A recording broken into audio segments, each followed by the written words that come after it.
Over the last couple of years, AMD has really become the go-to for most gamers and professionals when it comes to choosing processors.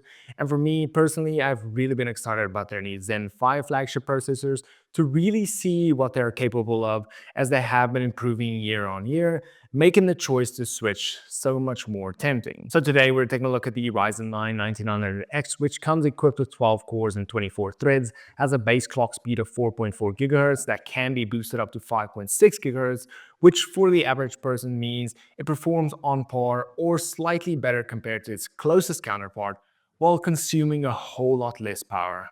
So let's dive into it. So jumping into this new chip, AMD has made significant upgrades compared to the previous Gen Zen 4 chips in terms of performance and power consumption, thanks to its new TSMC 4nm processor and architectural upgrades, while still allowing this chip to fit in their AM5 sockets, which they have confirmed will be supported up to at least 2027, which is great, but then also maybe even after. Now, this is good for the average consumer since it makes the upgrade really easy as long as you have used some sort of AM5 motherboard in the past.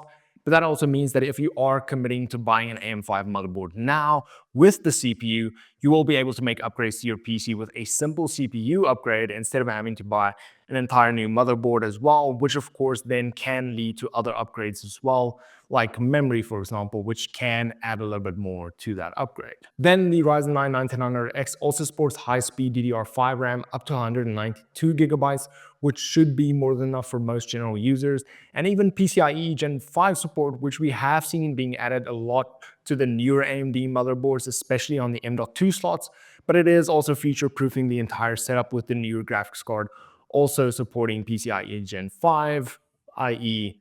the RTX 50 series. Now, in terms of the CPU and packaging, you do only have the CPU in the box, so you will need to grab a cooler for your build, as these do not come with a cooler included, which, let's be honest, most people replace anyway. But other than that, the CPU looks exactly the same as previous gen units with the same looking heat spreader at the top. So if you were to use last gen and new gen both in your hands, you probably won't even recognize the difference. Now, with the Ryzen 9 9900X, AMD has luckily implemented a core parking feature like we saw in the 7000 X3D chips, which forces programs to run on only one die, especially games, which avoid the situation where a die on the one side calls for data from the cache on the other side, which can result in bad performance. So luckily they did implement that feature. And then when it comes to power draw, the 9900X is rated for 120 watts, but in real world situations, the chip can call for up to 160 watts, which is still lower compared to what we see on other CPUs on the market today, which makes this chip a better choice if you want a build that draws less power or is just more efficient in the overall build itself, that provides you with great power versus efficiency. Now, when we're talking about performance, yes, these chips can be used for gaming, and in my setup, I'm actually using the 9900X for gaming mainly, but something to keep in mind is that these aren't made for gaming and won't be as powerful as AMD's gaming CPUs, like the Ryzen 7 7800 X3D or any X3D chip for that matter, which unfortunately at the time of making this video isn't available yet for the current range, and AMD will only be revealing the Ryzen 9 9950 X3D somewhere in January this year. Does this mean that you shouldn't be using this for gaming? Absolutely not. These chips are still great for gaming and can be used for gaming, and the CPU in particular will still provide you with great gaming performance. But if gaming is your number one goal and you want the best of the best, then waiting for the Ryzen 9 9950 X3D might be the move for you. But if you just want or need something that is good enough, then this will be more than enough for that. But then where the 9900X really shines is with productivity.